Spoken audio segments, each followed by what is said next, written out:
සුබ නැකතින් එක්සෑම් එක ලියන්න යන්න තියෙන්නේ. එතකොට එක්සෑම් එක ලියන්න යද්දි මොනවාද අපි විශේෂයෙන් බලාගෙන යන්න ඕනේ. විශේෂයෙන් බලාගෙන යන්න පුතාලා දැන් මේ වෙද්දින් අපි ඔය ප්‍රොෆෙසර්ලාගේ තියෙන සෙමිනාර් වලට සම්බන්ධ වෙලා පාසල් සම්බන්ධ වලට සම්බන්ධ වෙලා ඒකට අත්දැකීම් එක්ක විශේෂයෙන් මෙන්න මේ කරුණු ටික අවධාරණය කරගෙන යන්න ඔබ. මේ වගේ දුර්වල නම් තව ටිකක් වැඩිපුර බලන්න මේ කරුණු ටික. මොනවාද පුතා පළවෙනි පාඩම ගත්තාම පුතා භූමිය ශ්‍රමය ප්‍රාග්ධනය කියන ඔන්න නිෂ්පාදන සම්පත් තියෙනවා නේද? ඔය නිෂ්පාදන සම්පත් වල පුතේ සුවිශේෂී ලක්ෂණ ටිකක් තියෙනවා. අනිවාර්යයෙන්ම මොන අපේ තියරි පාර්ට්ස් වල උගන්වපු දරුවන්ට අපි විශේෂයෙන් ওই කරුණු ටික ඉගෙනනවා. හරි සුවිශේෂී ලක්ෂණ තියෙන මේ සුවිශේෂී ලක්ෂණ ටික අනිවාර්යෙන් බලාගෙන යන්න. ඒත් එක්කම මේ පාර ටිකක් දැඩි කතා බහකට ලක්විච්ච මාතෘකාවක් ආර්ථික වෘද්ධි ක්‍රියාවලිය. ආර්ථික වෘද්ධි ක්‍රියාවලිය ආර්ථික වෘද්ධිය නෙමෙයි ආර්ථික වෘද්ධි ක්‍රියාවලිය තියෙන්නේ. අන්න ඒක හොඳට බලාගෙන යන්න.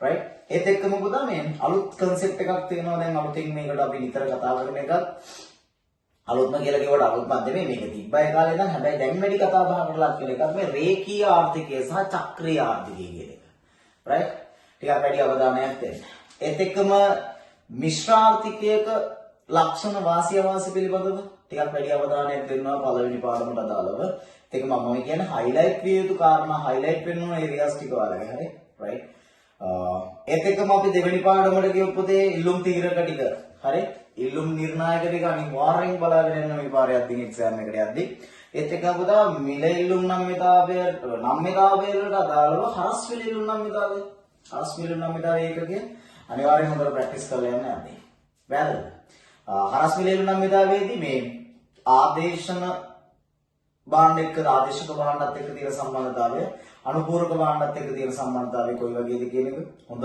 ප්‍රැක්ටිස් කරලා යන්න හොඳට ප්‍රැක්ටිස් කරලා යන්න හොඳ අවබෝධයක් සහිතව යන්න right ඒත් එක්කම මොකද මේ සමතුලිතයට අදාළ ගණනය කිරීමක් මේ පාර අපේක්ෂා කරන්න පුළුවන් අපිට ඒ කියන්නේ පාරිභෝගික අතිරික්තය හෙවීම නිෂ්පාදන අතිරික්තය ආර්ථික අතිරික්තයට අදාළ ගණනය කිරීම පොඩි ගණනය කිරීම මේ පාරේ ඉන්න පුළුවන් වෙන පේපරේට හරිද එහෙම අවදාන අගලේසි ලක්ම ගණනේ ටිකක් හොඳට ප්‍රැක්ටිස් කරලා යන්න right හොඳට ප්‍රශ්න කියවන්න අනිවාර්යෙන්ම ප්‍රශ්න කියවලා අහලා තියෙන ප්‍රශ්නෙට උත්තර ලියන්න පටලැවිලා නැතුව ඒත් එක පුතා නම්මිතාවයත් එක්ක අර 20 24 තිබ්බේ නම්මිතාවයත් එක්ක කොහොමද පාරිභෝගික අතිරික්ත නිෂ්පාදන අතිරික්ත වෙනස් වෙන්නේ රූප සටහන ඇසුරින් ටිකක් හොඳ අවධානයක් දීලා බලන්න 20 24 ඇහුවා මේ පාරත් අහන්න තියෙන සම්භාවිතතාවය ටිකක් වැඩි හරි මොකද ළමයි ටිකක් වීක් ඒරියා එකක් ඔය මේ නම්මිතාවයත් එක්ක පාරිභෝගික අතිරික්ත නිෂ්පාදන අතිරික්ත ප්‍රස්තාරික නිරූපණයක් රූප සටහන ඇසුරින් නිරූපණයක් හරි ඒතර තුන්වෙනි පාඩමෙන් දින අනිවාර්යයෙන්ම දැඩි කතාබහකට ලක්විච්ච මාතෘකාවක් තමයි පුතේ අර බදු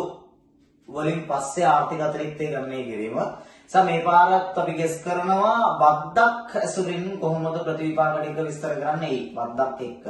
ඒත් එක්කම මේ කාලයක් අහපු නැති එකක් තියෙනවා ස්වාරක්ෂක තොග. අනිවාර්ය ස්වාරක්ෂක තොග ටිකක් බලාගෙන යන්න. හරි. අවම මිලට අදාළව ඒක නම් ගොඩක් දුරට ඔයාලා ප්‍රැක්ටිස් කරලා තියෙන මාතෘකා දෙකක් අවම මිලට අදාළ ඌණ පූර්ණ ගෙවීමයි අධිසත්‍යයෙන් මිලදී ගැනීමයි. තව සෙටක් මේ අවම මිලත් එක්කම මේ අවම මිලත් එක්ක පුතා ආනයන කෝඩා කිරීමක් කරනවනේ අපි. මේ අවම මිලේ ප්‍රතිවිපාක ආනයන කරුවන්ට ලබා දෙන්නේ නැති වෙන්න ඒ කියන්නේ අවම මිලක් පනවපුවාම ඒකේ වාසිය ආනයන කරුවන්ට යන්න දෙන්නේ නැති වෙන්න ආනයන ප්‍රතිවිපාකයක් ආනයන කෝඩා කිරීමක් කරන්නේ. මොනවා ඒකල හොඳට බලාගෙන යන්න.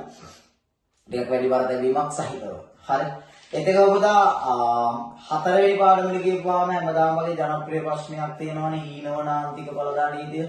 මේ පාඩත් හොඳට බලාගෙන යන්න හීනවන ඵල නීතිය. ඒත් එක්කම ටිකක් වැඩි අවධානයක් දීලා බලලා යන්න මේ පරිමාණානුකූල පිරිමැසුම්. පරිමාණානුකූල පිරිමැසුම් වලට අදාළව තියෙන කළමනාකරන පිරිමැසුම්, මූල්‍ය පිරිමැසුම්, අලෙවිකරන පිරිමැසුම් මොනවා ටික. හරි. ටිකක් හොඳින් බලාගෙන යන්න. මට හිතෙනවා මේ පාඩ දිගුකාලීන වක්‍ර දිගුකාලීන ආයතනයක හැසිරීම පිළිබඳව කෙටි කාලයට වඩා දිගු කාලය පිළිබඳව වැඩි පරතැවීමක් තියයි. හරි. කොහොමදත් වැඩිපුර ටිකක් බලාගෙන යන්න. හරිද? ඒතර පූර්ණ තරගකාරී වෙළඳපොළට අර මේ ව්‍යාපාර ආයතන නිෂ්පාදනයේ යෙදී සිටින අධීර ටික තියෙන්නේ. එතකොට ඒකදී අපි කතා කරනවානේ මේ මුළු ප්‍රවේශය සහ ආන්තික ප්‍රවේශය කියන එකක්. ඔගේ ආන්තික ප්‍රවේශය ටිකක් හොඳින් බලාගෙන යන්න. හරි. නිෂ්පාමානික ලාභ ලබන අවස්ථා, ප්‍රාමාණික ලාභ ලබන අවස්ථා හරිද ආර්ථික ලාභ ලබන අවස්ථා සහ ආයතන වසා දැමීමේ ලක්ෂණ ටික. ඔය හොඳට බලාගෙන යන්න ප්‍රස්තාරික නිරූපණයක් සමගම. හරිද? right ඍජු පිරිවැය වක්‍ර පිරිවැය ඍජු පිරිවැය ආරෝපිත පිරිවැයත් එක්ක කියන්නේ රචනා ප්‍රශ්නයකට කියන්නේ තියරි ප්‍රශ්නයක් අහන්න ඉඩ තියෙනවා. ඍජු පිරිවැයට මොනවද අයිති වෙන්නේ? වක්‍ර පිරිවැයට මොනවද අයිති වෙන්නේ වගේ. හරි. ඊට පස්වෙනි ප්‍රශ්නෙට කියපුවාම මොකද? පස්වෙනි ප්‍රශ්නේදී නම් ගණනය කිරීමක් අනිවාර්යෙන් එයි මේ පාරත්. ගණනය කිරීමක් එයි. මෙතන අර ව්‍යාපාරවල අවදි තියෙනව නේද? ආයතනයක පසු කරන්න පුළුවන් අවදි ටික මොනවාද? අර පසුබැසීමේ අවධිය, පතුල, ප්‍රසාරණය, මුදුන, right? සිද්ධියක් දීලා ඉවර වෙලා මේ ව්‍යාපාරවල මේ මොන වගේ අධීරවලද ඉන්නේ වගේ ප්‍රශ්නයක් අහෙන්න පුළුවන් මේ පාර. ඒ නිසා හොඳට බලාගෙන යන්න ව්‍යාපාරයක ওই චක්‍ර ටික. හරිද? චක්‍රය. ඊට පස්සේ අංශ දෙකේ ආර්ථිකය හොඳට බලාගෙන යන්න. අංශ දෙකේ ආර්ථිකය කියන්නේ මේ අංශ දෙකේ ආර්ථිකයේ විදීම් කාන්දු වීම ප්‍රවේශය. අංශ දෙකේ ආර්ථිකයක W සමානයි J ප්‍රවේශය කියලා තියෙන්නේ. W කියන්නේ S, J කියන්නේ I නේ. ඔය දෙක සමාන කරපුවාම කොහොමද සමතුලිතය එන්නේ? විදීම් කාන්දු වීම ප්‍රවේශය ඇසුරින් අංශ දෙකේ ආර්ථිකයක් සමතුලිත වෙන හැටි හොඳින් බලාගෙන යන්න. ඔකේ MCQ වලටත් දෙන්න ලෙස බලපානවා. අනිවාර්යෙන්ම MCQ එකක් දෙකක් අහනවා වගේ. හරි. ඊට පස්සේ පුතේ මේ මිල ගණන් අතර සම්බන්ධය. පස්වෙනි එකට ජාතික ගිණුම් වලදී ළමයි ගොඩක් අතපසු කරගන්න තැනක් මූලික මිල, නිෂ්පාදකයාගේ මිල සහ ගැනුම් කරුගේ මිල. ඔන්න ඔය සම්බන්ධය හොඳට ඔළුවේ තියාගෙන යන්න ඕනේ අද. හරි. ටිකක් තෙතුම් පාරක් බලලා යන්න මේ දවස් තව එකමාරක් විතර තියෙන ඔය කාලය අතරතුර. පුතා ඒත් එක්කම මේ නිෂ්පාදනීමෙන් බැහැර කරන එක ඔක 2024 ත් අහලා තිබ්බා. නිෂ්පාදනීමෙන් බැහැර කරන ගනුදෙනු මොනවාද? හරි. සිද්ධි මොනවාද? right. පස්සේ ප්‍රශ්නෙට අදාළ වුණ ටිකක් කර්ම විෂය පරාසය වැඩි පුතා ධන නිමවුම් පරතරය තියෙනවා නේද?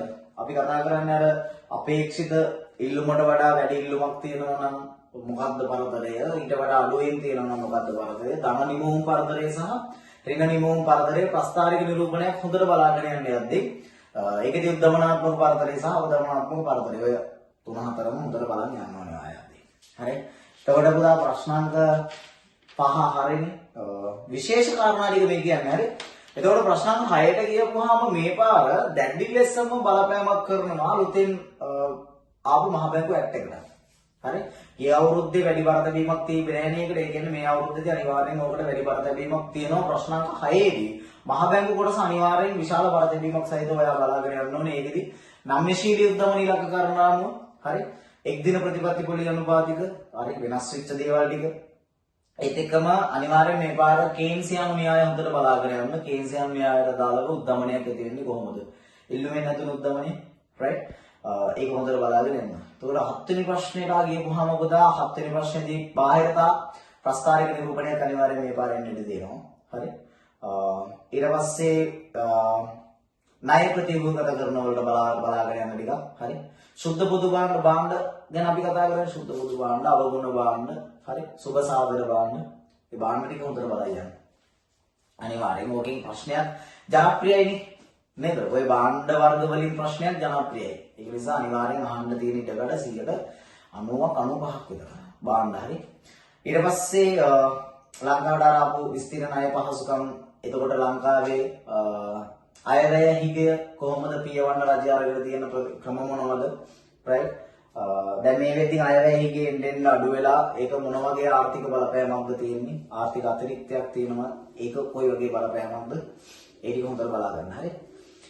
ප්‍රශ්නාංක 8ට ගියපුවාම මොකද? අර්ථජාතික වෙළඳාමත් එක්ක ගෙවුම් ශේෂය. ඕකෙදී හෝමාරු අනුපාතය, වාසිදායක හෝමාරු අනුපාතය තියෙනව නේද? අපි සාපේක්ෂ වශයෙන් න්‍යායට අනුව වාසිදායක හෝමාරු අනුපාතය තීරණය කරන්නේ. ඔන්න වාසිදායක හෝමාරු අනුපාතය හොඳට බලාගෙන යන්න ටිකක් ළමයි අමාරු කරගන්න තැනක් උදන අන්තර්ජාතික වෙළඳාමේදී. වාසිදායක හෝමාරු අනුපාතය ගණනය කරන හොඳට බලලා යන්න. ඒත් එක්කම විදේශ විනිමය අනුපාතිකයේ අධිතක්සේරු වීම සහ අවතක්සේරු වුණාම මොනවාද තියෙන ප්‍රතිපාද? ගෙවුම් ශේෂයේ මත මොන වගේ බලපෑමක්ද තියෙන්නේ? right. දේශීය උද්දමනාත්මක බලපෑම කොයි වගේද? ඔන්න ඔය විදේශ විනිමය අනුපාතිකයේ අධිතක්සේරු වීම සහ අවතක්සේරු වීමට අදාළව ස්ථාවර විනිමය අනුපාතික තන්ත්‍රයක් නම් මොන වගේ බලපෑමක්ද තියෙන්නේ? අභ්‍යන්තර වෙළඳපොළට අභ්‍යන්තරයට කියන එක හොඳින් බලාගෙන යන්න. right.